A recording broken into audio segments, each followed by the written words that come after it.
Okay, hello everyone. This is the first lecture as we advance to Act 2 of the play. We have kind of explained Act 1 using the videos from last year and also using the lectures for discussions and comments. I hope everything's clear up to now about Act 1. So, Act 2, as you remember, we said Act 2 happens the next day. You remember last time we saw that everyone was the time was night and everyone was like going to sleep. Willie Loman has kind of quarrel with his son Biff, and then Linda convinced Biff and Happy to go upstairs and say good night to their father. That was the kind of the end of Act One, and you remember they set some plans for tomorrow. Willie Loman was planning to go to Howard in order to ask him for a New York job and an office job. And also, Biff was planning to go to Bill Oliver in order to ask him to lend him some money in order to launch a project. Well, so now in Act Two, you see music's heard, gay and bright. The curtain rises and the music fades away. So you see the first thing about the music's gay and gay and light.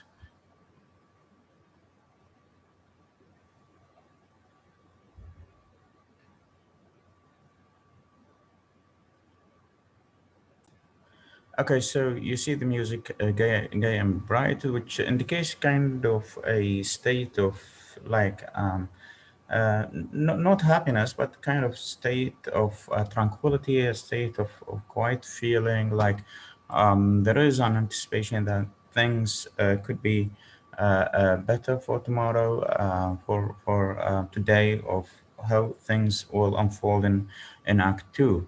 Okay, so we see Woody waking up and he's speaking to Linda. She makes him some coffee and he seems to be rested. He slept very well last night. And he asks about the boys, and she tells him that the boys have already waked up and they have their breakfast. They shaved, and the house is full of the smell of the lotion. And they went out, and Biff was kind of planning to go to Bill Oliver, and Biff, she said, was very changed this morning. The whole attitude seemed to be hopeful. This is the whole attitude of the beginning of Act Two. Not only is Biff hopeful, but also Linda and Willie Loman are also hopeful. So the kind of music indicates this kind of hope. And also we see the impression that Linda has taken about the whole house, the whole family, that is one of hope. We see that Biff has kind of changed his clothes, and he, according to Linda, he wore his blue suit, which in which he appears to be very handsome. Okay, and Willie Loman is going out from home, and he's heading to the headquarters of the company in order to see Howard. Linda is handing him his jacket. Okay, and you see here he says, "There's no question, no question. I told you on my way home. I'll tonight. I'd like to buy some seeds, so in order to like plant them in his um, backyard." Okay, so Linda is laughing. That would be wonderful, but there's a problem. Not enough sun gets back here. Nothing will grow anymore. And this returns us back to, you remember the comparison between the past and the present. And you remember we said in the present, everything is associated with culture, with the buildings, with the apartment buildings that block the air and the sun from arriving to the house of Willie Loman. So, because there is no enough sun coming to the house, coming down to the house and to the garden, the likelihood of the seeds being growing up is very low. So she says to him, it is kind of useless trying to plant some seeds because of the lack of the sun lights. So, Willie Loman, well, you wait, kid, before it's all over. We're gonna get a little place out in the country, and I will raise some vegetables, a couple of chickens. Okay, so Willie Loman kind of says to her, "No problem, even if we cannot like bring." Plant some seeds here, or some plants or trees here. I am planning to after I retire, I'm planning to go to the countryside and buy a house, and we'll start planting seeds and trees there. And he goes on in his in his kind of fantasy, and says that um, he is planning to make a house there, and he's planning to make a guest house, so that when the boys are married, they come to visit him and Linda, so they can stay in the guest house. And later on, he says that he's going to build two guest houses, so that if both Biff and Happy come with their families, they can stay in these two guest houses. We can see the irony here, the kind of reality that we see in Will Loman. Later on, he's going to say that, for example, he has not he has not completed the payment for the mortgage of the house that he's living in. But in spite of that, he's thinking now that he is like over 60 years old. He's thinking of building a new house. So for 60 years, when he was in his youth, he could not afford to buy one house, and now he thinks of buying a land in the countryside and building a house and two guest houses, and so on. So we see the irony, the contradiction between his reality and his dreams. Okay, and the other thing about the seeds, when he speaks about the seeds and planting and his inability to plant any trees in his house, this could be a symbol for his sons. Like always, there is a comparison between one's sons and daughters on the one hand, and the seeds and plants on the other. So, like bringing up children is like planting a tree. So you see the tree from when it was a seed, and then as it grows older and older and so on. Like it's just like with your children, when you just plant them as a seed, and then you watch them as they grow up. So his inability to grow seeds in his garden may be also a symbol, or maybe symbolic of the inability to watch his children as they grow up. Like his failure to plant his garden also might be symbolic of his failure to build his own family. So he speaks about the garden, and then you see Linda was joyful, and she said, "I sewed the lining." So she sewed the lining of a suit. Like this is an irony. Like a man who cannot pay the mortgage of his house, and a man whose lining of the suit is like torn away, and which indicates that the suit is an old one. He cannot buy a new suit, to the extent that his wife is forced to sew the lining of the suit. Such a man is thinking of buying new houses and so on. So you see the irony and the contradiction between his reality and his dreams.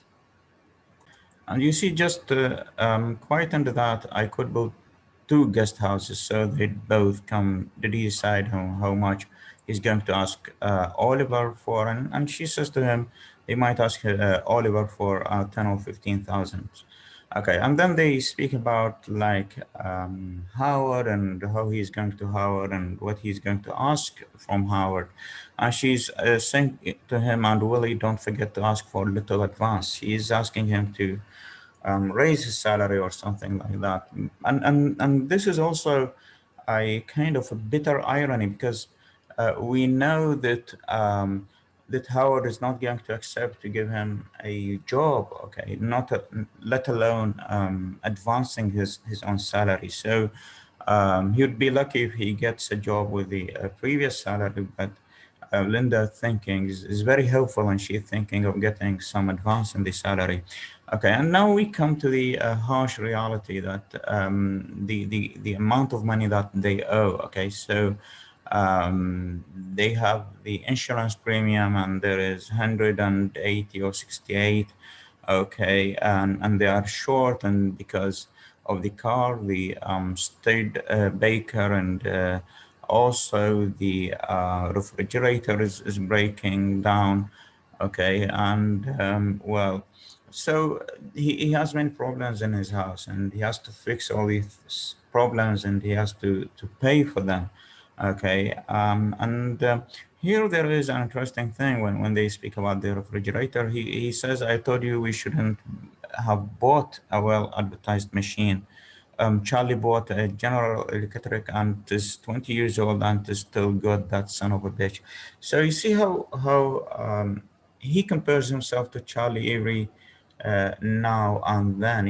Every time he has something, he compares himself to Charlie, okay, and you see how he speaks about Charlie, that son of a bitch, okay. So you see how kind of he hates Charlie, and because Charlie reminds him of his failure. So not only on the sphere of business, but everywhere, Charlie reminds him of how a failure he is. Like even in machines, the machine that Willie buys breaks down very quickly, while the machine that Charlie buys lasts for 20 years and still working. Okay, so he speaks about the other things and the other machines, and he kind of condemns the kind of manufacturers that make these machines. They time them, so when you finally pay for them, they are used up. Like in all the machines, when he pays all the loans for the machine, and by the time he has paid all the loans, and this is on, it is broken up. Okay, well, okay, and this leads us to another thing, to another payment that he's going to make, but that includes the last payment on the mortgage of the house. After this payment, Willie, the house belongs to us. So, it's 25 years. Biff was 9 years old when we bought it. This is very painful fact. Like when he finally pays the last payment for the mortgage, it has been 25 years, and he has been paying for the house, and until now the house is not his, and the house only becomes his when he makes the last payment, which we know he's not gonna make before he dies. So it is very very bitter, and we see that when they first bought the house, Biff was like 9 years old, and Biff now is over 30, and still the house is not their own. Okay, so and he speaks passionately about the house, like, and all the cement, the lumber, the reconstruction put in this house, there ain't a crack to be found in any in it anymore. Well, it served its purpose. Well, what purpose?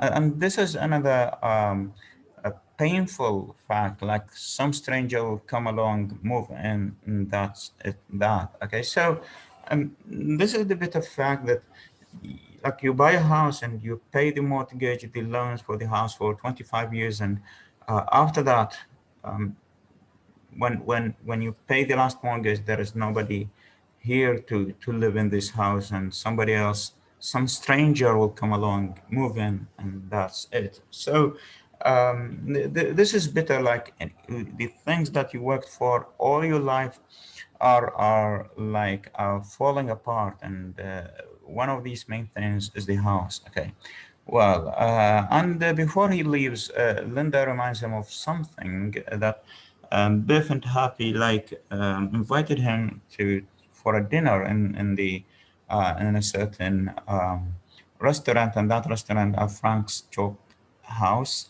So and she gives him the address here, okay, and they're supposed to be meeting at 6 p.m. for dinner, just the three of them, and he's asking if she's going to join them, and she says no, she's not going to join them. So it seems that this is an initiative from the boys that they want to blow up their father with a good meal. So, in order to make amends for the tensions that were escalating in the house, they wanted to make something in order to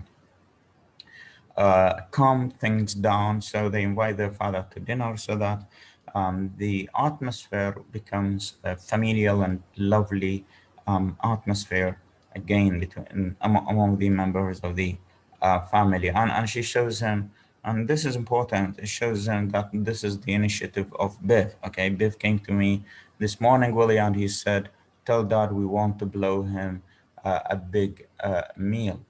Okay, so Willie becomes very happy with that. Okay, so he is encouraged to go to Howard, and he says, "I'll never get behind a wheel the rest of my life. It is changing, Willie. I can't feel it changing." So, so far there is a spirit of hope, and he hopes that Howard will accept his plea to stay in New York and have um, an office job. Okay, and Linda is also hopeful about that.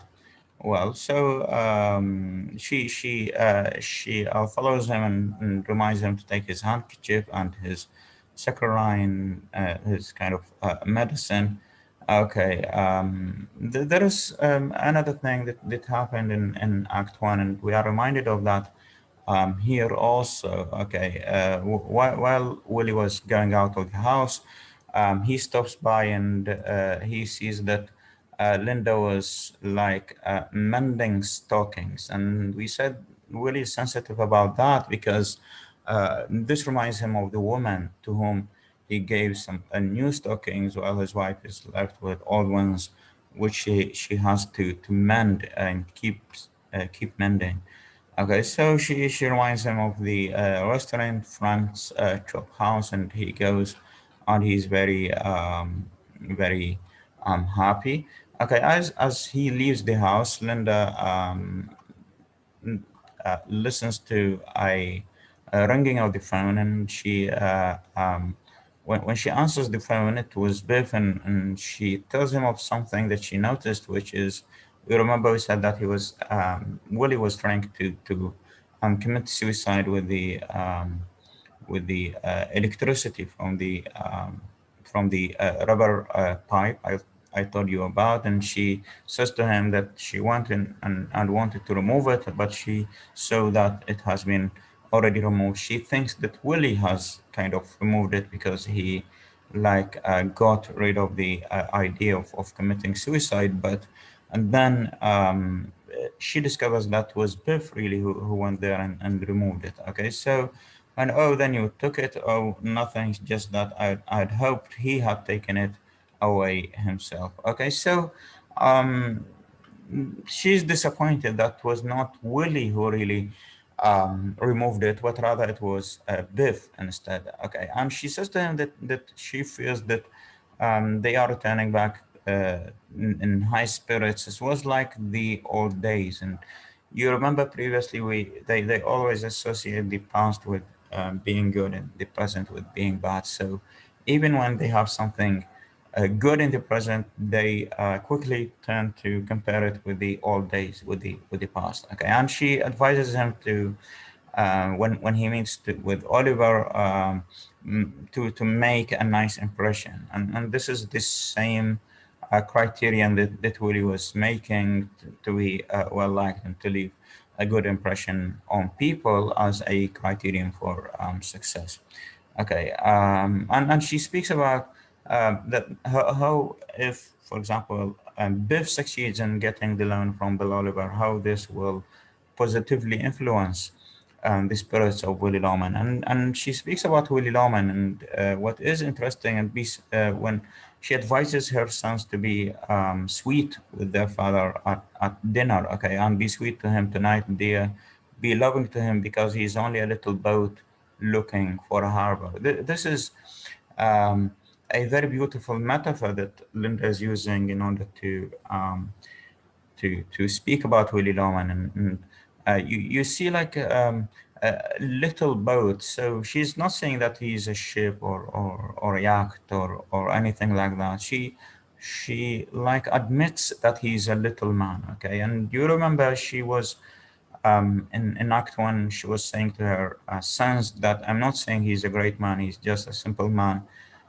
but attention must be paid to him. So he's a little poet, and you see how looking for a harbor, this sense of being lost, he is lost just like a boat in a sea. And you remember also he said that the sea is always a symbol for a vast space in which people can very easily get lost. Okay, so Willie Loman is just a small man who is lost, and he's looking for a harbor and for a destination, really. And we do not really know what that destination is. Is it like kind of a good retirement with a good salary, or is it like the gathering of the family together again? So it's also not clear what kind of harbor that Willie Loman is looking for. Okay, so, but the metaphor is very beautiful, like because he's only a little boat looking for a harbor. There is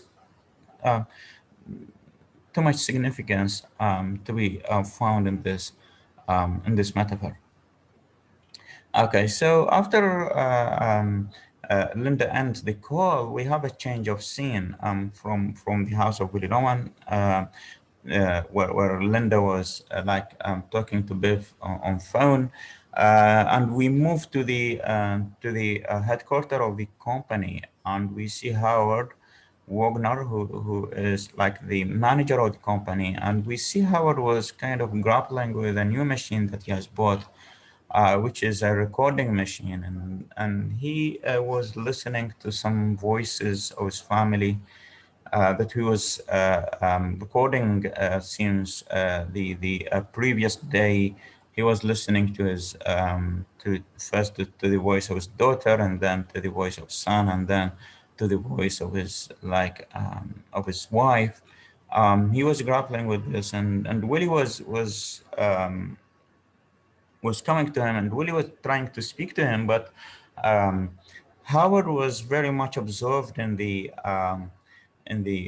recording machine, and he was not paying attention to Willie. So whenever Willie um, tries to speak something, um, Howard does not pay attention, and we come again to the recorder, and we hear some voices of the family of Howard.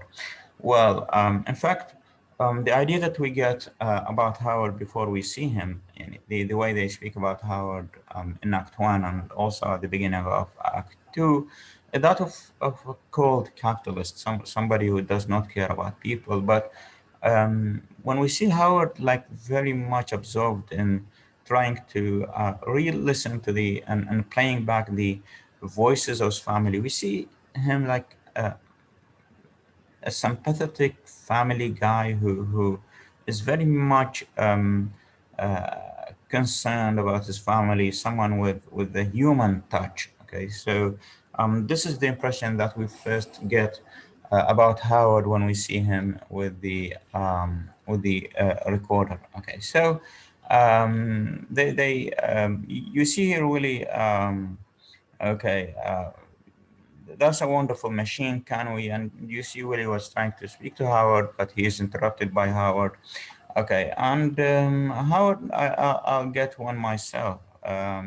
Willie says. Of course, we know that Willie was not able to get one by himself. Sure, they are only 100 and a half. You can't do without it. So here we come to a certain irony, because um, there are two ironies, in fact, and I mentioned them before.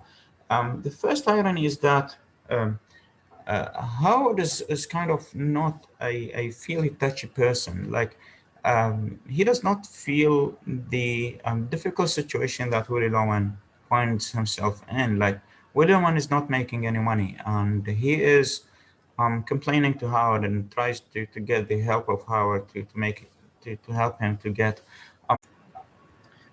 Okay, so like Howard knows that Woody is not making any money. He's making $0 a week, but in spite of that, he says to him that this is a machine that you need to buy, and it is only okay 100 and a half, like $150 Um, well, so this is not kind of a fairly touchy person, a person who feels the predicament of other people. Like he knows like Willie Loman is not making any money, and we know that Willie Loman is going every week to Charlie in order to borrow money. Like and he says to him, it's just $150. Okay, you can't do without it. Okay, we know that everyone can do without it. It's not necessary, but because for the things that are necessary for him, because he's kind of a luxurious person, are not necessary for other people.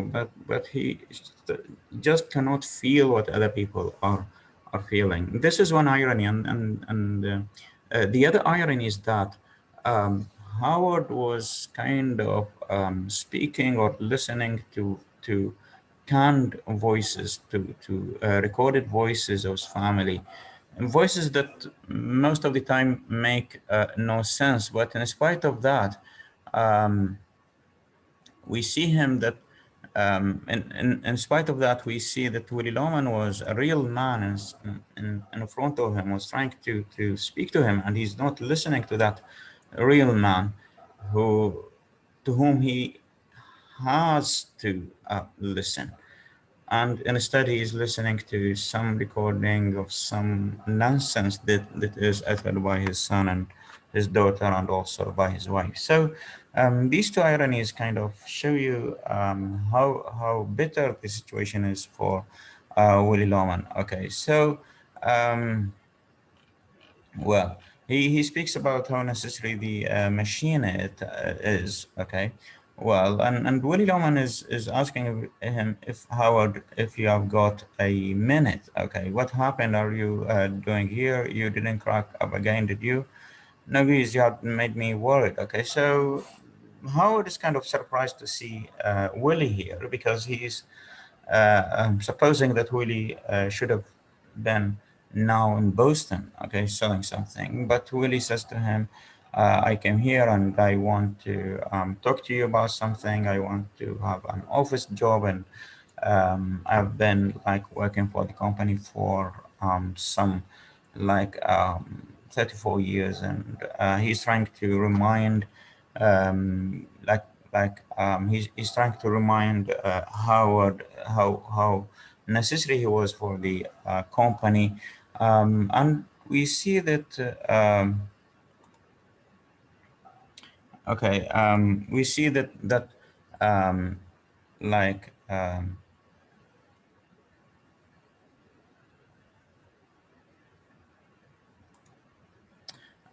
we see how desperate Willie Loman is to try to use everything in order to convince Howard that he needs to have an office job here in New York. Okay, and Willie Loman at first kind of sets the stakes really high for himself, and he says to Howard that he needs $65, okay, to set himself a week.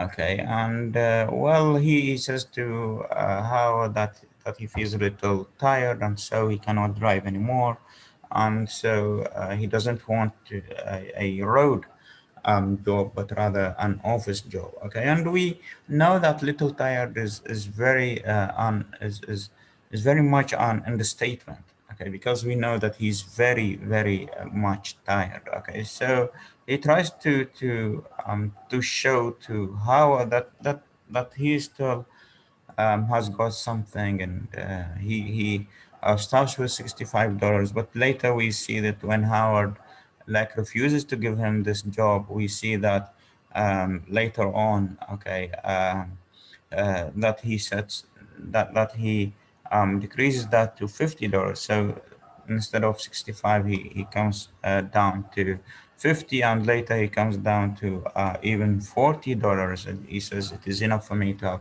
have $40 a week, and I can work with that. And you see that um, like Howard is not treating Willie with very much respect. So he always calls him a kid, okay, and he says to him, well, this is business. I have no benefit of you here in New York, and there are no vacant slots for you here in New York. And he says or utters this famous sentence, business is business. Like, well, I have to make money, okay? And since you cannot make me any money, then I cannot accept you here in New York, okay? So William tries to tell an anecdote about something about his life.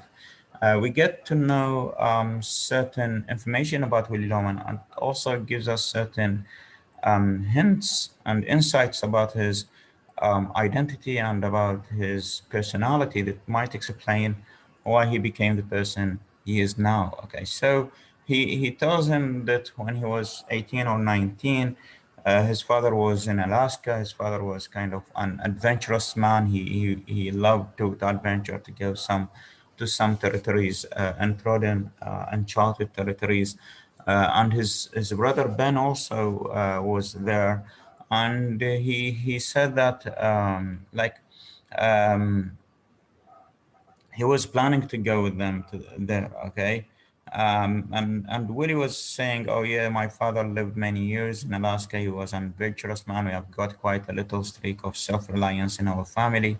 I thought I would go out with my older brother and try to locate him and maybe settle in the north with the old man."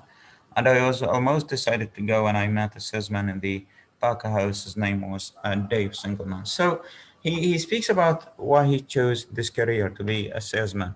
The other option was to go with his father and brother to live in Alaska, to live this in this kind of adventurous life. But he saw a salesman whose name is Dave Singleman, and that Dave Singleman says was very successful salesman. And he was in the age of 84, and he was going to the hotel in his room, and he just picks the phone and calls for the buyers, and they come to him in order to buy from him. And he was very famous to the extent like when he died, hundreds of salesmen and many passengers were attending his funeral. And so when he saw this man, Dave Singleman, he was very impressed by the job of being a salesman, and he decided to have that job. So here you see hundreds of salesmen buyers were at the funerals and were sat on a lot of trains for months after that. Okay, and so he also draws a comparison between the past and present. So in those days, he says there was personality in it, how there was respect and comradeship and gratitude in it today. So that was in the past. Today, in the present, it is all cut and dried, and there is no chance for bringing friendship to bear or personality. Okay, so and later on, he sells it for $40, as we said. So this also tells us something about Willie Loman. Like Willie Loman chose a career that is not suitable for him.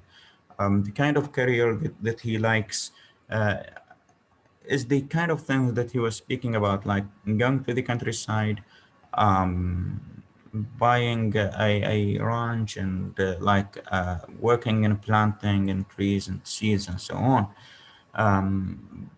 Or, for example, going to Alaska with his father and his brother. Okay, so the kind of career that he chose as a salesman is not suitable for him.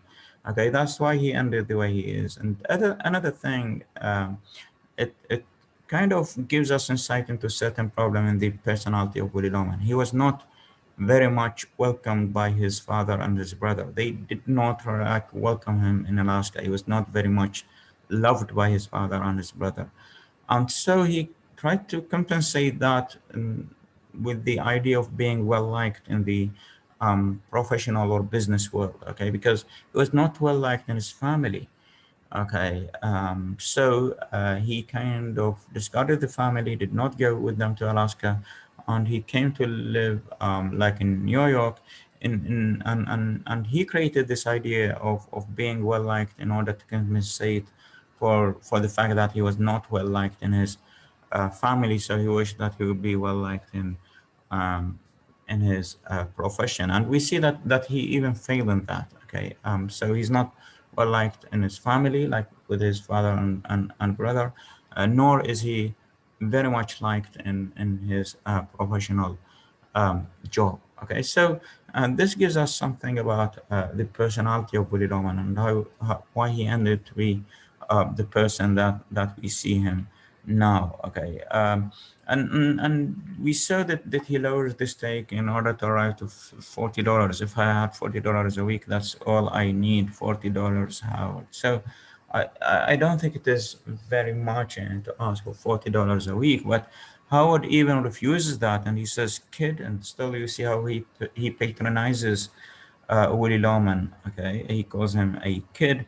Okay, I can't take blood from stone, and this is a very beautiful expression. Like we have this like combination of life and death in one sentence. Like blood always refers to life. Okay, when something has blood, it has life. Okay, but stone is a symbol for death. Okay, so and as if he's saying to Willie Loman, you're dead. Okay, even if not like your life is over, but rather your career is over. You are dead as salesman. Okay, you are no longer a salesman. You cannot sell anything. Okay, so I cannot take blood from stone. I cannot make money out of a person with a dead and and ending career. Okay, so this is very harsh to say to anyone that you are like a stone and I cannot get blood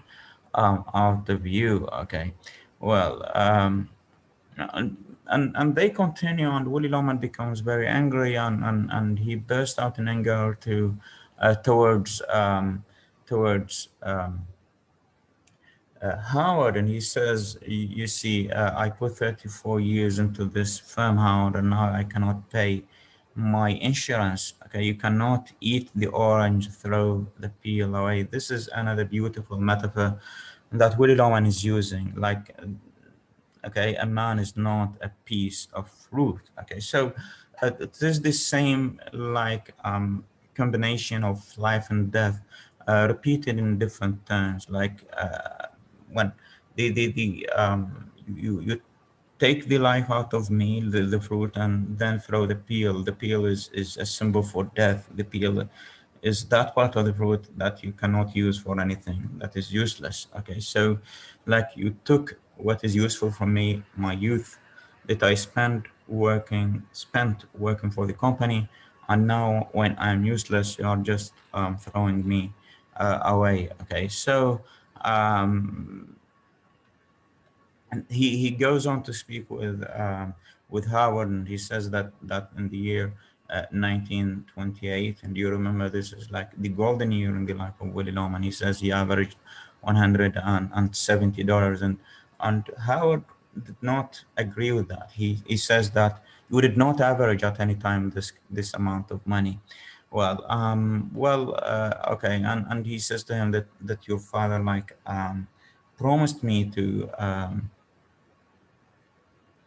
well, your father promised me to have a job in New York, but and you shouldn't like uh, well, you shouldn't deny like this promise. And Howard leaves and says to Willie that he has some people to see, and so he leaves Willie alone. And Willie arrives to a state of breakdown. Like he looks in the chair to the chair in which Howard was sitting, and he says, Frank, don't you remember what you told me that time? And Frank is the father of Howard, Frank Wagner. Okay, so he speaks to an empty chair, and this also indicates how mentally broken he is. Okay, after his request was like of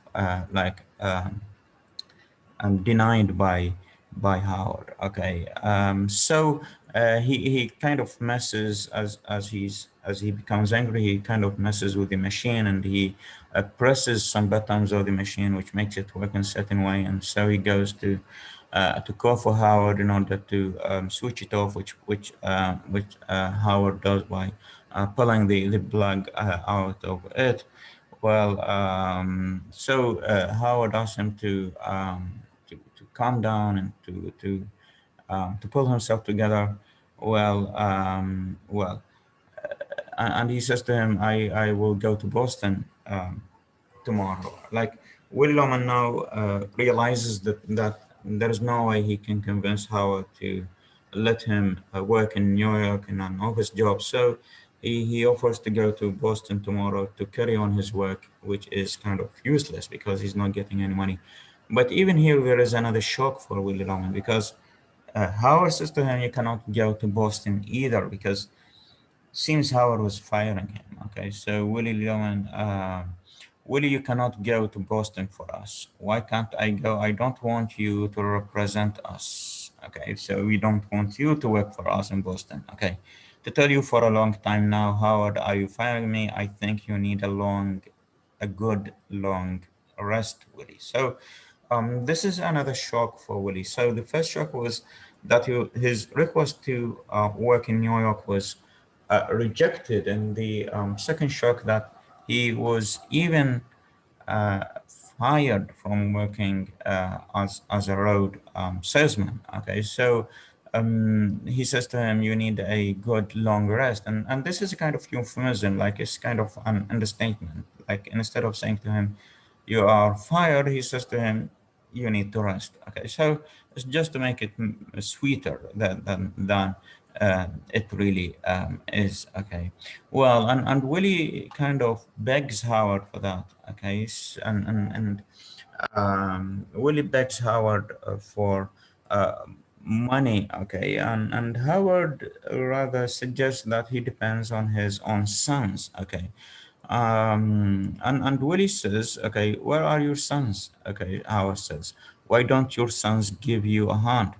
And Willie says they are working on a very big deal. And you see, still he's exaggerating what his sons are doing. And here in this sentence, this is not time for false pride, Willie. Okay. So Howard kind of knows what kind of person Willie is. And he knows that Willie is full of false pride. And when he speaks about his sons and they are having a project, a big project that they're working on, Howard knows that this is nonsense, okay, and he knows that Willie is always trying to convince himself of the things which are not true, and he's always trying to live in this delusion, okay, which is like just a delusion. That's it. Okay, so well.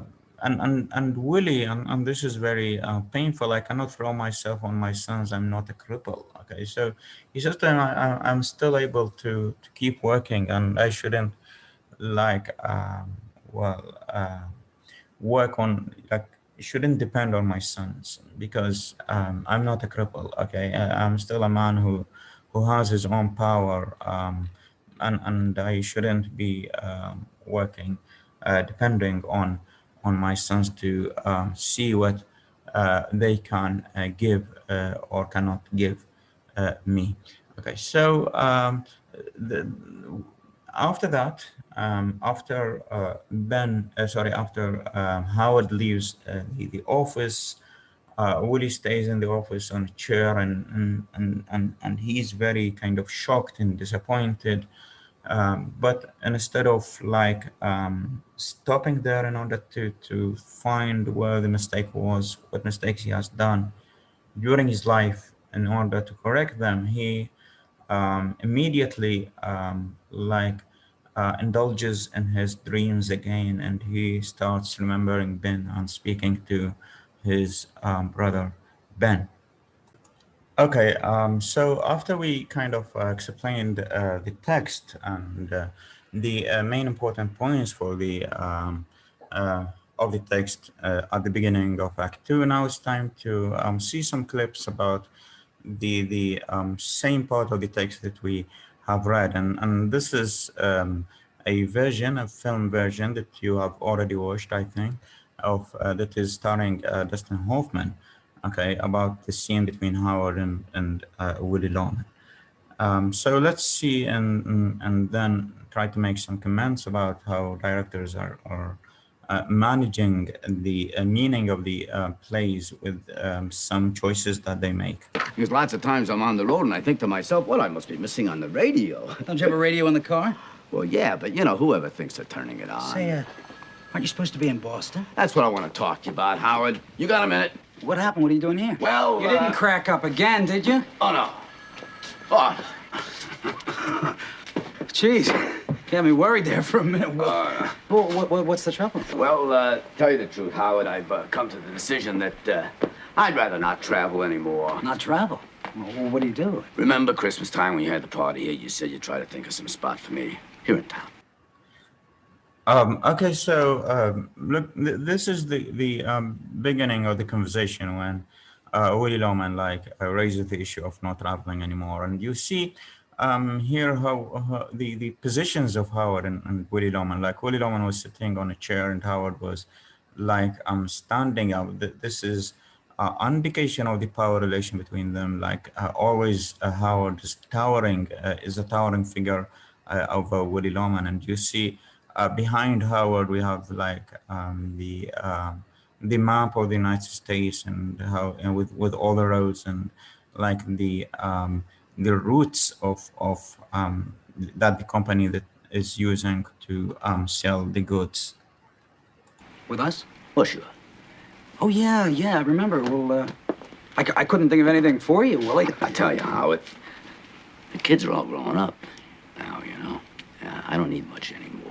If I could take home, $65 a week, I could swing it. Yeah, but Willie, see, I'll tell you why, Howard.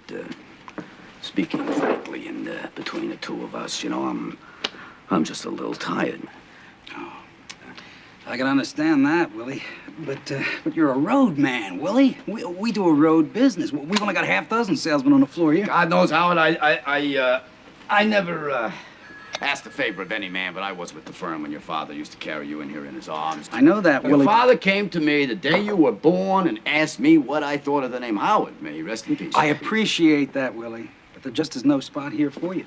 If I had a spot, I would slam you right into it, but I just don't have a... You see the now the position, how Howard is like a towering figure over Willie, and Howard is just looking down to Willie Loman, and this indicates the literal power relationship between Howard and Willie Loman. How one of them is low in the hierarchy of the social ladder, and the other one is higher in the social hierarchy. A single solitary... Howard, all I need to set my table is $50 a week. Where am I going to put you, kid?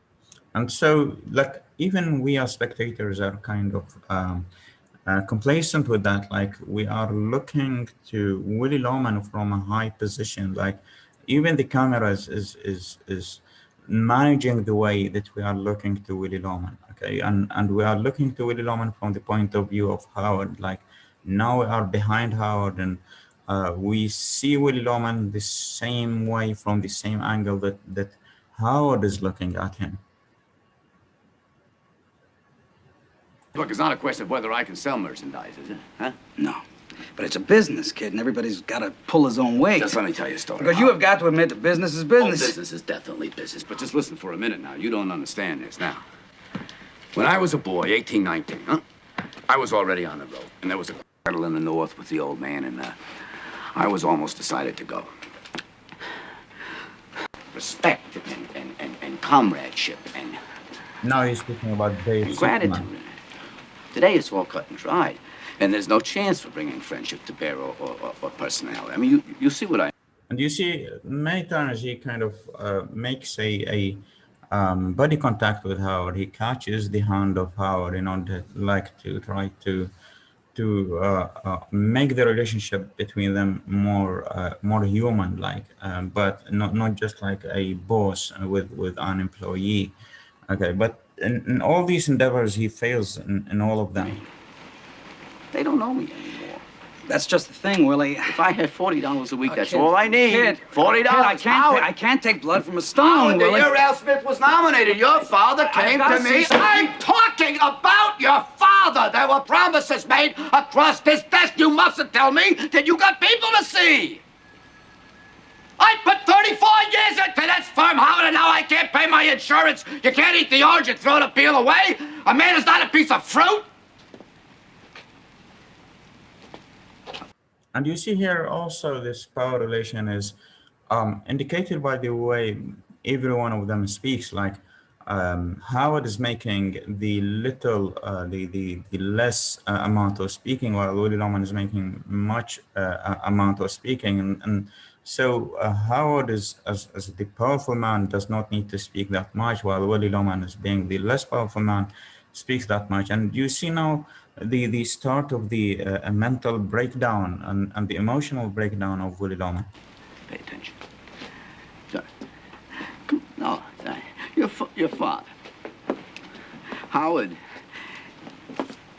In 1928, I had a big year. I averaged $170 a week. Willie, you never averaged $170 No, I averaged $170 a week in the year 1928. And your father came to me, Howard. It was right across the desk. He put his hand on my shoulder. You have to excuse me, Willie. Yeah. I've got to see some people. Now, you pull yourself together. I'll be back in a little while.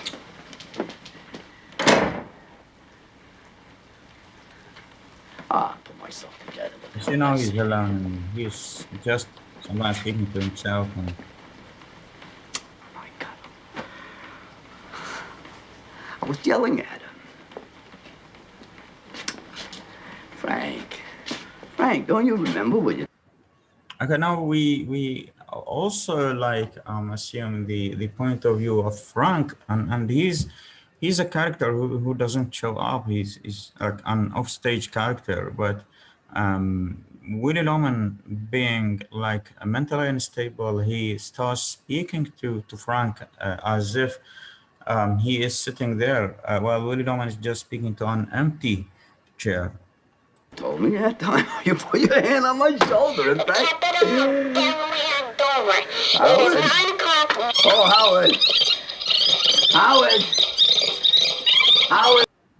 Okay, so you see that how painful the situation is for Willie Loman, and we see how he is just on the brink of even crying because, like, he was denied the demand that he was making, or the request that he was making of having an office job. Okay, but not only that, but also he is told later that he is being fired from the company. This is one production of the play that I wanted you to see.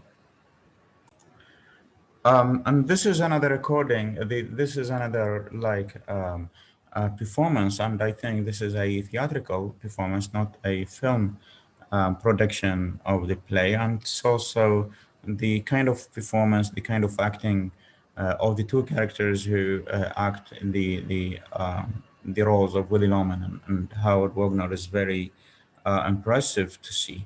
Aren't you supposed to be in Boston? Yeah, that's what I want to talk to you about. Howard, you got a minute? What happened? What are you doing here? Well, You didn't crack up again, did you? no. No. No. Oh, Geez, you had me worried there for a minute. What's the trouble? well, tell you the truth, Howard. I've come to the decision that I'd rather not travel anymore. And you see the same kind of techniques that were used in the film production are used here. Like Willie Loman was sitting on the chair, Howard was standing, Howard was looking down to Willie Loman. Okay, so you see, kind of preserve the same power relations that were indicated in the previous performance. Not travel. Well, what'll you do? Well, you remember Christmas time when you had the party here? You said you'd try to think of some spot for me here in town. Oh, with us? Well, sure. Oh, well, yeah, I remember. Well, gee, I couldn't think of anything for I you. tell you, Howard, well, the kids are all grown up, you know, and I don't need much anymore. If I could take home $65 a week, I could swing it. Yeah? I'll Well, tell Willie, you see, why, Howard. Speaking frankly, between the two of us, though, huh? I'm just a little tired. Oh. Well, I could understand that, Willie.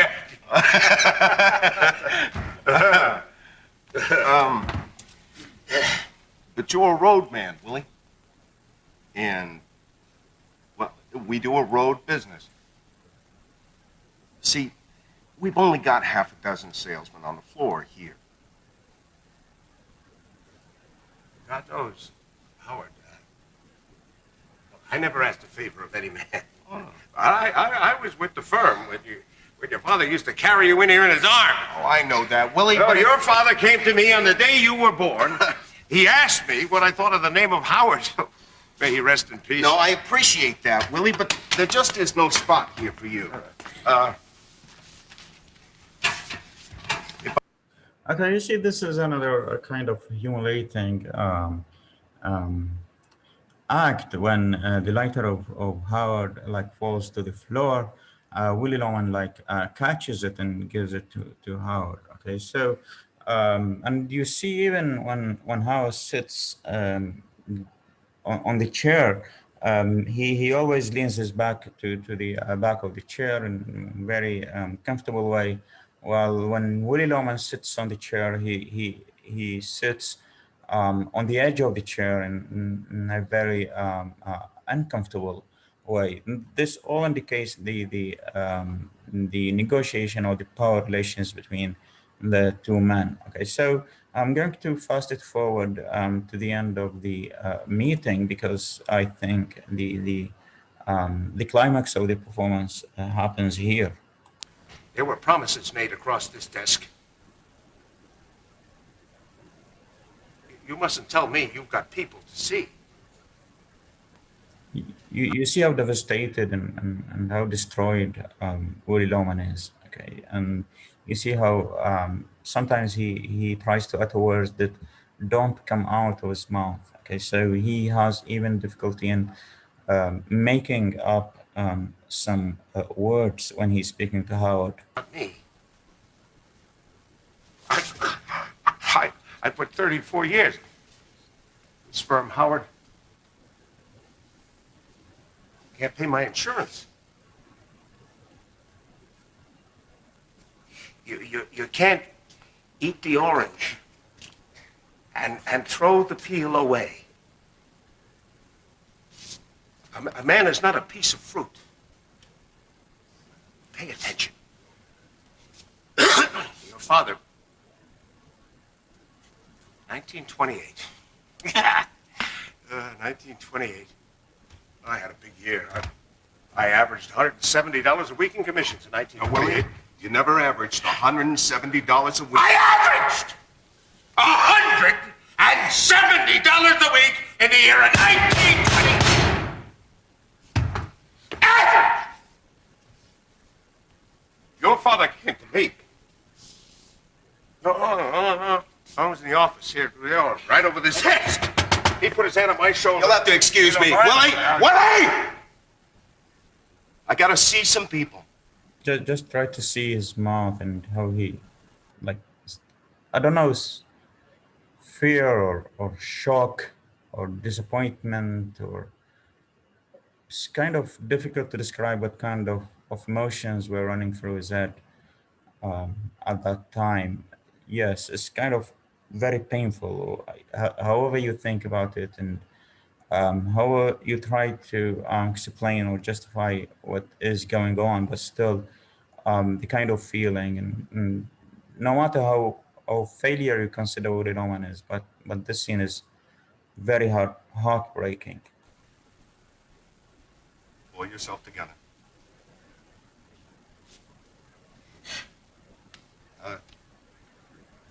Be back in a little while.